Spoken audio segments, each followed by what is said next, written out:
We're expecting a boom, or at least a substantial boost for our economy's transition toward climate neutrality. Then came February 24. Since then, Russia has been waging an imperialist war of aggression here on our doorstep in Europe, with dreadful consequences that Ukrainians are bearing more than anyone. Just today, the Secretary of the Interior and 15 other victims were killed in a tragic helicopter crash. We are with their families. But the war is also having an impact on all of us. For a while, energy prices jumped to levels higher than we had ever seen before. Around the world, production costs and consumer prices exploded. Many people fear that coal and oil will make a lasting comeback all across the world. If that were to happen, the 1.5-degree target would become meaningless. Our supply chains must be adapted to new geopolitical realities, realities that you called a messy patchwork of powers in your speech yesterday, Klaus. And over all of this hangs a sword of Damocles, the danger of a new fragmentation of the world, of deglobalization and decoupling. And yet, ladies and gentlemen, this is just one part of the story of last year, just one part of the reality that we are looking at here in Davos. The other part of the story is this. Russia has already failed completely in reaching its imperialist goals. Ukraine is defending itself with great success and impressive courage. A broad international alliance led by the G7 is providing the country with financial, economic, humanitarian and military support. Germany alone made available over 12 billion euro last year, and we will continue to support Ukraine for as long as necessary. In Berlin at the end of October, we worked with international experts to draw up a Marshall Plan for the long-term reconstruction of Ukraine. A platform of major donors is coordinating the process and, in consultation with Ukraine, ensuring that it is well implemented. Private sector capital will play a key role here. I know that many companies in Germany and beyond are very aware of the opportunities that the Ukrainian economic miracle could offer to them, particularly as the country moves toward the European Union after the end of the war. But in order for the war to end, Russia's aggression must fail. That is why we are continuously supplying Ukraine with large quantities of arms in close consultation with our partners. This includes air defense systems like Iris-T or Patriot, artillery and armored infantry fighting vehicles, marking a profound turning point in German foreign and security policy. And there's another part to the story of last year. Within a few months, Germany made itself completely independent from Russian gas, Russian oil and Russian coal. We concluded new partnerships in Asia, Africa and America, thus lessening our dependence. And so I can say that our energy supply for this winter is secure, thanks to well-filled storage facilities, thanks to improved energy efficiency, thanks to remarkable solidarity within Europe, and thanks to the readiness of our companies and of millions of citizens to save energy. As a result, energy prices have recently seen a huge stop and drop. Our measures to reduce the burden on private citizens, companies and businesses are working. Inflation is falling slowly, thanks incidentally also to resolute moves by the central banks. Industrial production in Germany has remained stable over the past few months against all the odds. Our employment rate is at record levels and has recently increased even further. Most importantly, our transformation toward a climate-neutral economy, the fundamental task of our century, is currently taking on an entirely new dynamic. Not in spite of, but because of the Russian war and the resulting pressure on us Europeans to change. Whether you are a business leader or a climate activist, a security policy specialist or an investor, it is now crystal clear to each and every one of us that the future belongs solely to renewables. For cost reasons, for environmental reasons, for security reasons, and because in the long run, renewables promise the best returns. So yes, the past year brought fundamental change for Germany and Europe. But Germany itself has fundamentally changed as well. We are resolutely pushing forward with the decarbonization of our industry. We want to be climate neutral by 2045, and at the same time we will remain a country with a strong manufacturing sector. And despite all the difficulties this past year showed us, we can and we will succeed in that. In less than 7 months, we built up an entirely new import infrastructure for LNG in Wilhelmshaven. In the future, it can also be used for hydrogen. Just last Saturday, I opened our second LNG terminal within just a few weeks in Lubmin. The day after tomorrow, another terminal ship is expected to arrive at the port of Brunsbüttel. More will follow. This is not only good news for our energy security and that of our European neighbours who will be receiving gas from these terminals. Above all, it shows Germany can be flexible, we can be unbureaucratic, and we can be fast. I spoke of a new Deutschlandgeschwindigkeit, in this regard, a new German speed. We will make this German speed the benchmark, also for the transformation of the economy as a whole. Your companies can hold on us to this standard. A new law mandates that the expansion of wind power, solar energy, as well as electricity and hydrogen networks now take priority. We will make available no less than 2% of our country for wind power with a minimum of red tape. We have streamlined our processes so that approvals for electricity grids, to name just one example, are granted on average 2 years faster than before. And we intend to step up the pace even more. You can also rely on our targets. The obstacles have been swept aside. For 2023, we have more than doubled the volume of calls for tender for onshore wind farms alone. By the year 2030, 80% of our electricity production will come from renewable sources, again, double what it is at present. At the same time, our electricity requirements are increasing from 600 terawatt-hours today to 750 by the end of the decade. And we are expecting them to double yet again in the 2030s. This is a massive increase.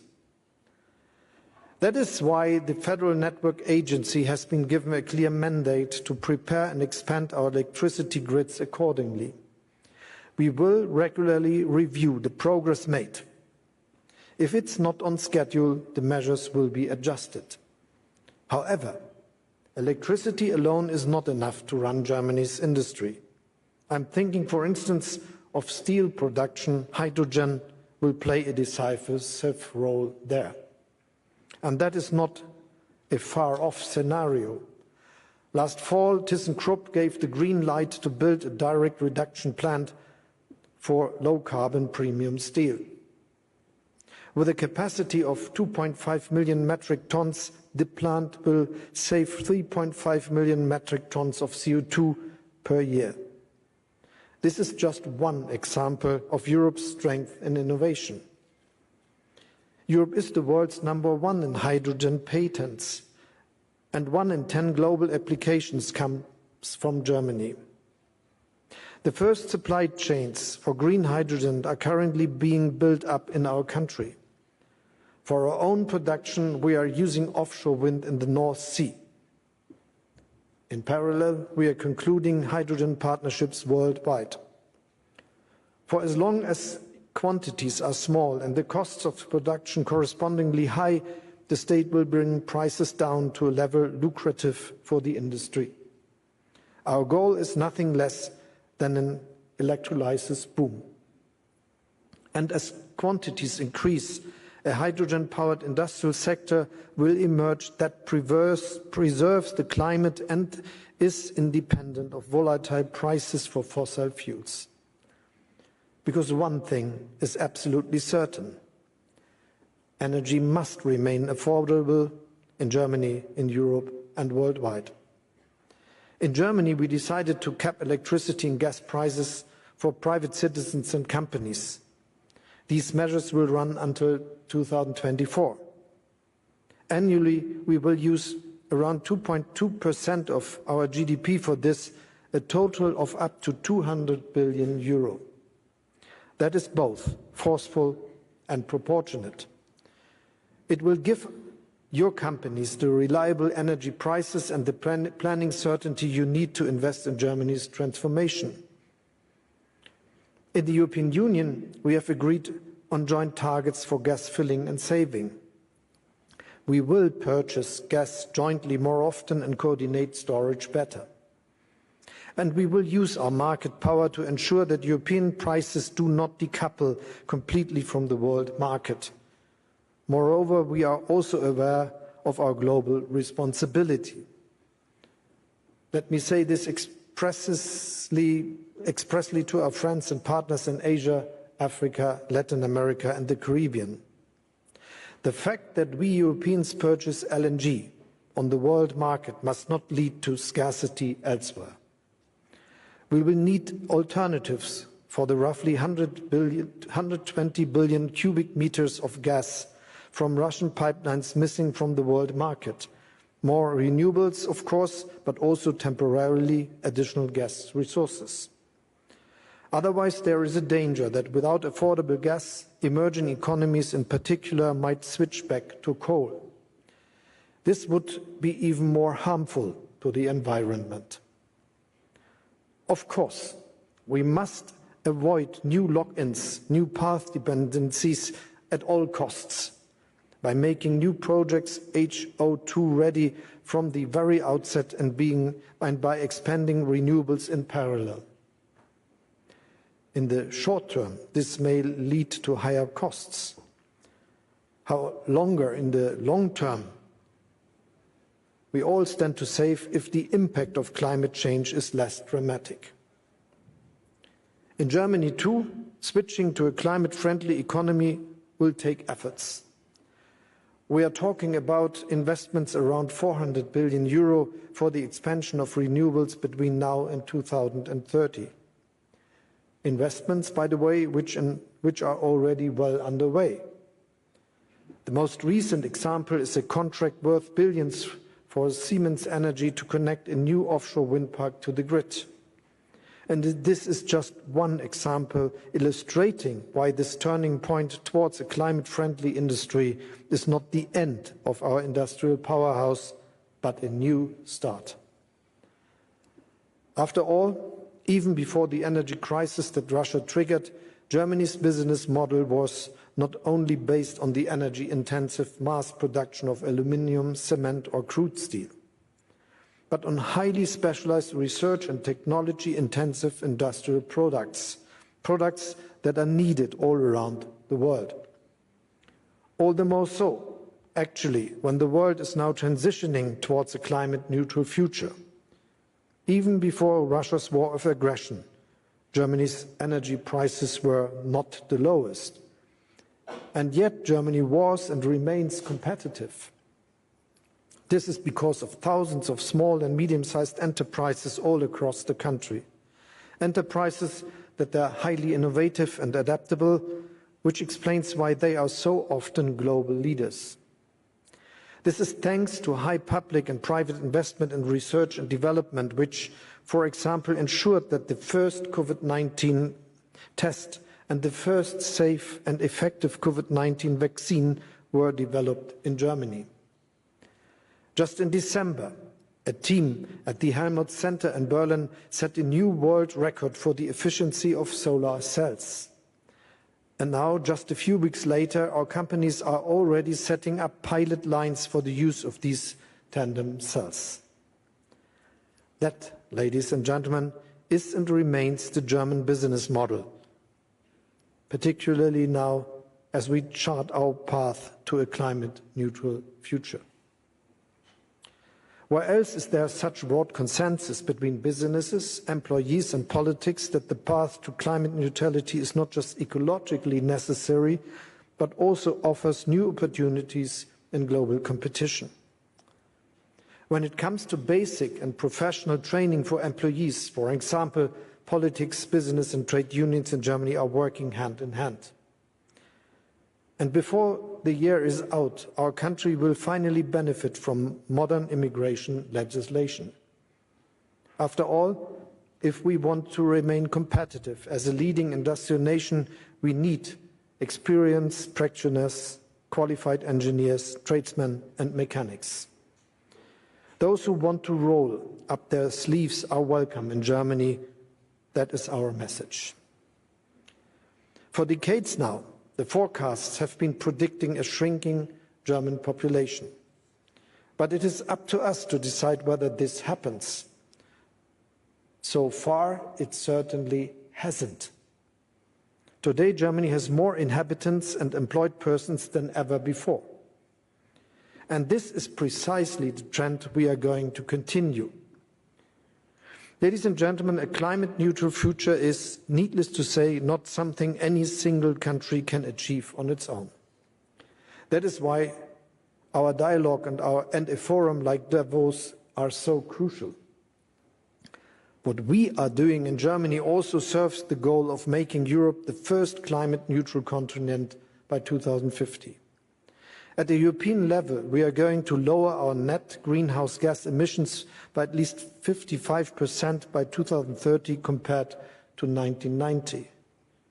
This decision stands. Here, we are relying on the market, on competition and on innovation. The EU's emission trading system is a case in point. Even today, we are using it to cut permissible emission levels in a way that is predictable for all. At the same time, this system is serving as a catalyst for innovation. But to ensure the most ambitious are not disadvantaged, we prepare around the carbon border adjustment mechanism in Europe. At the same time, however, Europe remains open for international trade. I'm doing my utmost to ensure that the free trade agreements we have successfully negotiated with Canada, Korea, Japan, New Zealand and Chile will soon be followed by new ones with Mercosur, India and Indonesia. And we are also open to discuss a tariff agreement for the industrial sector with the United States. Though these agreements, we are creating a level playing field and we are preventing high-emission industries from heading off to countries with less ambitious climate targets. This is also the aim of the International Climate Club we launched during Germany's G7 presidency. A secretariat has recently been set up at the OECD and the International Energy Agency. So the club is now open to new ambitious members. In the United States, this ambition has a name, the Inflation Reduction Act. Some $370 billion have been earmarked for energy and climate change mitigation over the next 10 years. I very much welcome this investment. Through the German Climate and Transformation Fund, we have made almost 180 billion euro available ourselves for the period of 2023 to 2026. but local content requirements for certain products must not result in discrimination against European businesses. Protectionism hinders competition and innovation and is detrimental to climate change mitigation. We, as EU members, are talking to our American friends about this. And at the same time, we are looking at what we ourselves can do to further improve investment conditions here in Europe. The CHIPS Act, for instance, has brought about a new start for chip manufacturing in Europe. Investors are starting new production plants for billions of euros. They can build on an existing semiconductor industry. This could become a model for other key technologies, particularly in the digital and climate sectors. And the funding is there for the taking. To date, only 20% of the more than 700 billion euro in the European Recovery Fund has been paid out. Its full impact will thus emerge over the coming years. To remain competitive, we will have to make European legislation on state aid more agile and flexible, just as European Commission President Ursula von der Leyen has proposed and reaffirmed here yesterday. So that investors know in advance what support to expect and don't have to wait until years after their investment to find out. Ladies and gentlemen, the past year challenged us as seldom before. Yet, at the same time, we changed and moved things forward as seldom before. Germany itself is changing. If I may make a prediction, my successor will address you at the World Economic Forum in 2045. Sure. He or she will present Germany as one of the world's first climate-neutral industrial nations.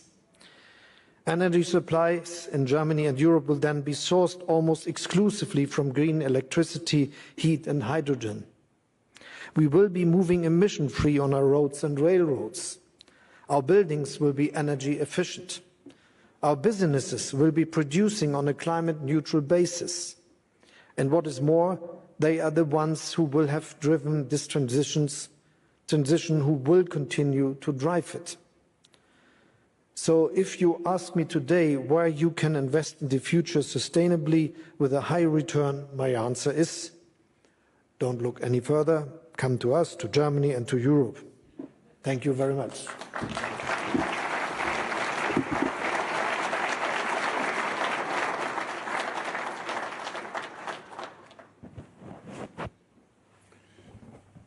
Thank you, Mr. Chancellor. We have some questions from the floor.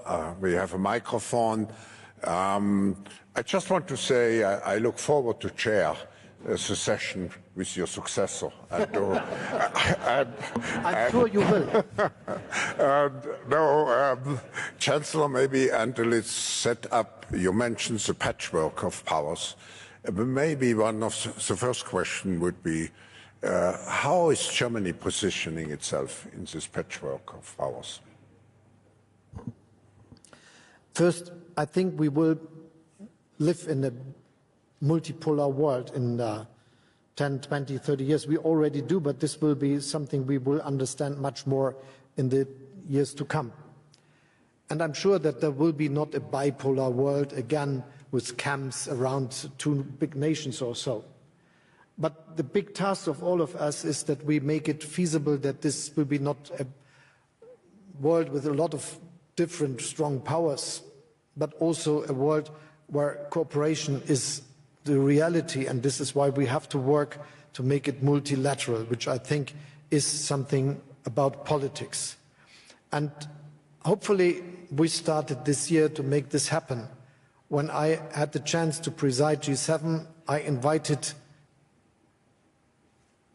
democracies, Indonesia, India, South Africa, the head of the African Union, Senegal, the head of the speaker of the Latin American and Caribbean nations, Argentina, to the G7 meeting in Elmau in Germany. And this was intended to start on a dialogue on the same level, on understanding that they will be relevant and very important nations, and more to come to join them in the world, and that we cooperate. And the place of Germany in this world is supporting these processes, working very hard to make this good cooperation between nations from Asia, Africa, South of America, and West of Europe and North America and others working.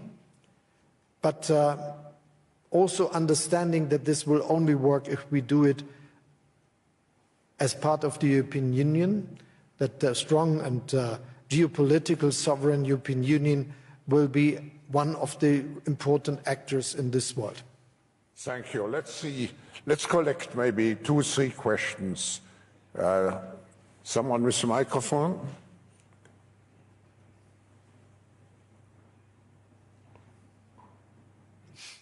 And if you introduce yourself, please. Yes.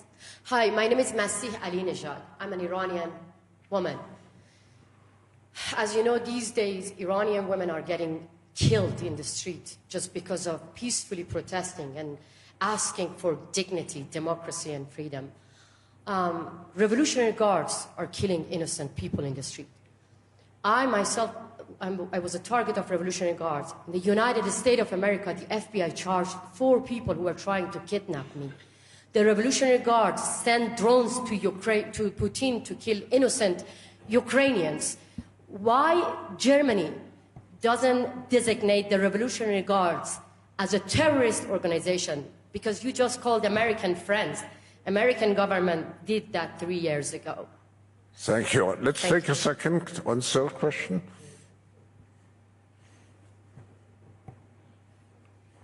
Thank you very much.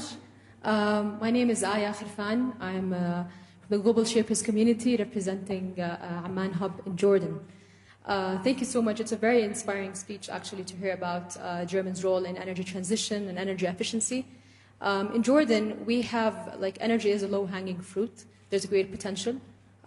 We have basically signed the National Determined Contributions, the NDCs. We have produced national energy action plans. Answer question, please. Yes. So we want to talk about the role of youth. What kind of skills do you think are needed for youth to have today so that they can be able to run and be leaders in the energy sector? Thank you. Chancellor, we take a third question maybe and send.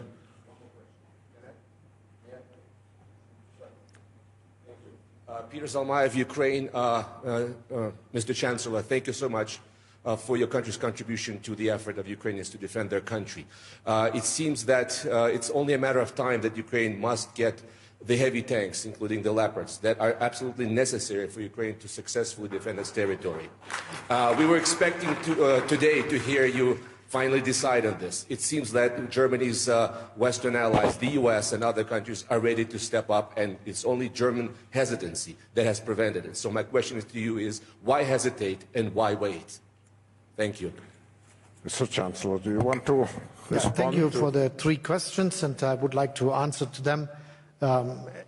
First, we very much support the people of Iran in their activities and fight for democracy, especially the women, but all the others, and especially the young people doing so.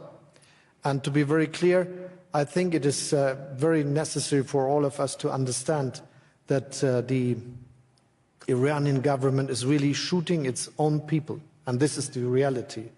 And this is also why we are very strong in what we say and what we are doing together with our friends in the European Union, where we are very coordinated to act, and with all our other allies, where we are working to deal this question, also aside of the European Union, for instance, the UK or the United States. And because of that, we are very strict, and we decided on new sanctions as we did in the past, and the decisions are the ones we speak together with others, and new sanctions have been established shortly, and we will continue to look at the situation and to do the next decisions necessary. And as in this way, it is necessary that we are always acting together, looking at the situation, and what we decided and decide will be together with especially the Europeans. The question of the skills needed for this turn to renewables and the turn to become climate friendly, if I got it right, in the different countries and especially yours, for instance. I think the question is really important, because if we want to make it up to the midst of the century, it is not a long time since then. If we look at 2050 or in Germany to 2045, and we want to become climate neutral, we want to produce CO2 neutral, this means the biggest industrial modernization and process we ever had since possibly nearly the beginning of the industrialization 200 years ago. Possibly we can compare to the uprise of industrialization in some countries in Europe in the end of the 19th, the beginning of the 20th century. So this is a really big task for the whole world. And so we have to develop the technologies, we have to do the necessary innovations to make this happen, and we have to invest billions that this is that this progress is really happening. And this will be not just linked to one country or the other. Germany can serve in a way that we are willing to do it, that we are ready to do it, that our industry is willing to do it, and whilst we are acting in this way, we are able to develop technologies that can be used not just for us, but also as cheap alternatives to fossil resources and fossil mechanisms we know today. And in this case, I think it's important that we support countries and the development of vocational training, for instance, to be good engineers in the field of these modern technologies, and also to help those who want to learn these qualifications at universities. And this is our understanding what one can do, and in our support to other countries, this will be an important aspect. Looking to Ukraine, as I mentioned already in my speech, and I will repeat it again, Germany is between the biggest supporters. Yes, the United States are doing the most, and this is not really surprising, because I think they invest $800 billion into their defense budget. This is much more as all the European member states together, and is even more than Germany is having as its own budget, though we are increasing it now to 2% of our GDP, and though we have a special fund of 100 billion to go to this path and invest in new technologies and weapons. But we decided very early to change our political strategies. We are not just supporting Ukraine with financial means, with humanitarian aid, but also with a lot of weapons.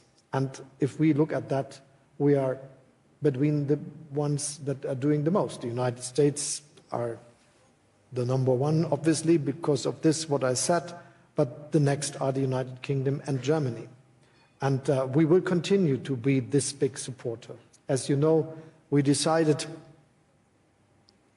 that we will supply not just weapons, but those who are very effective. And the artillery coming from Germany with our howitzer and called Panzerhaubitze 2000 and the multi-rocket launcher we delivered are very effective in this war, helping the Ukraine to defend its integrity and sovereignty. And you should, or you realized that it's only the United States, UK and Germany that delivered a multi-rocket launcher so far, and we will continue to do so.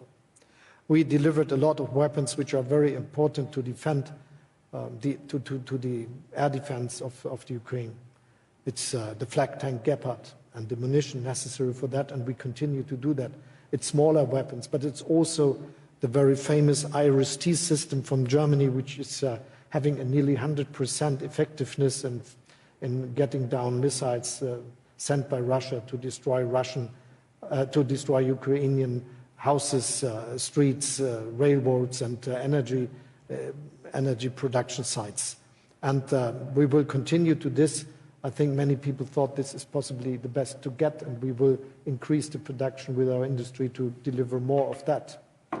And most recently, we decided together with the United States, and we're very much aligned with our French friends, that we will deliver similar weapons, which, as I already mentioned, the Bradley from the United States and the Marder from Germany.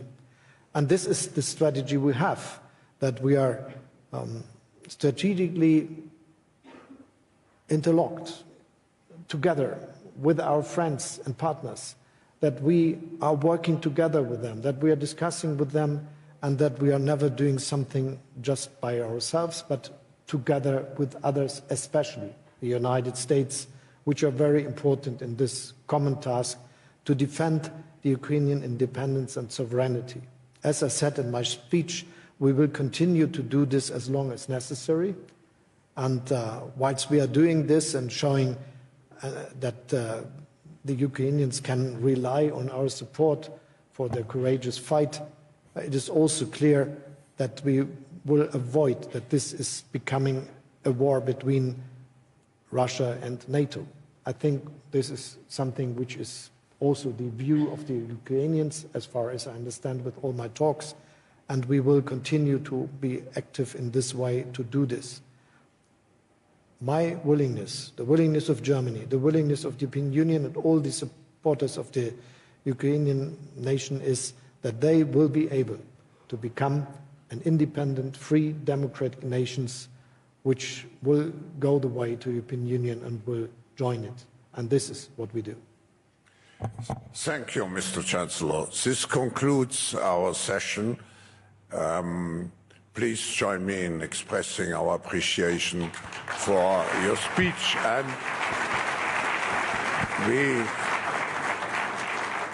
we look forward to seeing you with success stories soon again. And you will meet someone in 2045. I hope to see you also in 2045.